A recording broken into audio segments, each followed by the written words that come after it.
بسم اللہ الرحمن الرحیم۔ حدیث نمبر 8۔ رسول اللہ صلی اللہ علیہ وآلہ وسلم نے فرمایا، اسلام کی بنیاد 5 چیزوں پر قائم کی گئی ہے۔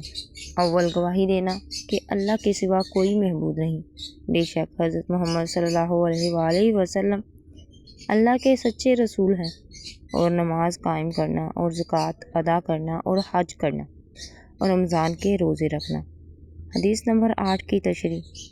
نبی کریم صلی اللہ علیہ وآلہ وسلم کے اس فرمان کی تشریح سے متعلق ہے جس میں آپ صلی اللہ علیہ وسلم نے فرمایا کہ اسلام کی بنیاد 5 چیزوں پر رکھی گئی ہے، اور ایمان کا تعلق قول اور فعل ہر دو سے ہے، اور وہ بڑھتا ہے اور گھٹتا ہے جیسا کہ اللہ تعالیٰ نے فرمایا، تاکہ ان کے پہلے ایمان کے ساتھ ایمان میں اور زیادہ ہو۔ سورہ فتح آیات نمبر 4 میں فرمایا کہ ہم نے ان کی ہدایت میں اور زیادہ بڑھا دیا۔ سورہ کہف میں فرمایا کہ جو لوگ سیدھی راہ میں ہیں ان کو اللہ اور ہدایت دیتا ہے۔ سورہ مریم میں فرمایا کہ جو لوگ ہدایت پر ہیں اللہ تعالیٰ نے اور زیادہ ہدایت دی اور ان کو پرہیزگاری عطا فرمائی۔ سورہ محمد آیت نمبر 17 میں فرمایا کہ جو لوگ ایماندار ہیں ان کا ایمان اور زیادہ ہو۔ سورۃ مدثر آیت نمبر 31 میں فرمایا کہ اس سورت نے تم میں سے کسی کا ایمان بڑھا دیا، فی الواقع جو لوگ ایمان لائے ہیں ان کا ایمان اور زیادہ ہو گیا۔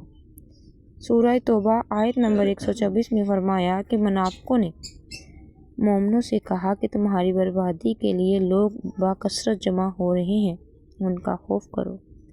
پس یہ بات سن کر ایمان والوں کا ایمان اور بڑھ گیا اور ان کے منہ سے یہ نکلا، حسبنا اللہ و نعم الوکیل۔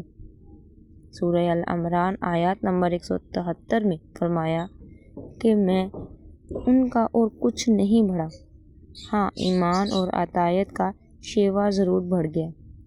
سورہ الاحزاب آیت نمبر 22 اور حدیث میں ورد ہوا کہ اللہ کی راہ میں محبت رکھنا اور اللہ ہی کے لیے کسی سے دشمنی کرنا ایمان میں داخل ہے۔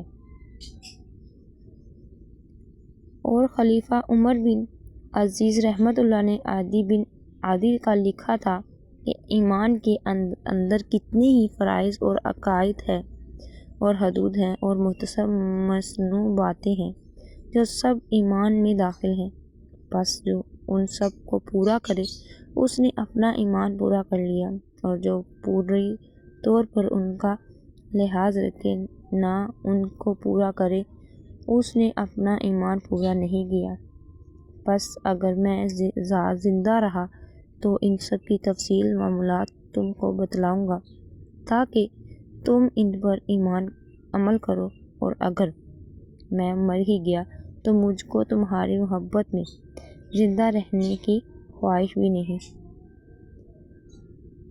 حضرت ابراہیم علیہ السلام کا قول ہے، قرآن مجید میں ورد ہوا کہ لیکن میں چاہتا ہوں کہ میرا دل کو تسلی ہو جائے، اور معاذ رضی اللہ تعالیٰ عنہ ایک دفعہ ایک صحابی سے کہا تھا کہ ہمارے پاس بیٹھو تاکہ ایک گھڑی ہم ایمان کی باتیں کر لیں،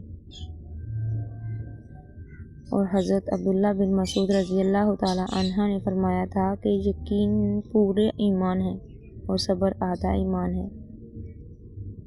اور عبداللہ بن عمر رضی اللہ تعالیٰ عنہ کا قول ہے کہ بندہ تقویٰ کا اصل حقیقت یعنی اینا کو نہیں پہچان سکتا جب تک کہ جو بات دل میں کھٹکتی ہو اسے بالکل چھوڑ نہ دے۔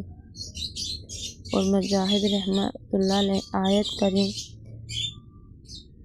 میں فرمایا کہ اس نے تمہارے لیے دین کا وہی راستہ ٹھہرایا جو حضرت نوح علیہ السلام کے لیے ٹھہرایا تھا۔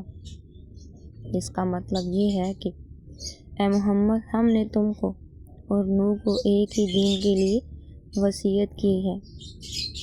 اور حضرت عبداللہ بن عباس رضی اللہ تعالیٰ عنہ نے آیت کریمہ کے متعلق فرمایا کہ اس سے سبیل سیدھا راستہ اور سنت نیک طریقے میں مراد ہے، اور سورہ فرقان کی آیت نمبر لفظ دعا کم کے بارے میں فرمایا کہ ایمانکم، اس سے تمہارا ایمان مراد ہے۔ ناظرین، ویڈیو پسند آئے ضرور شیئر کریے گا۔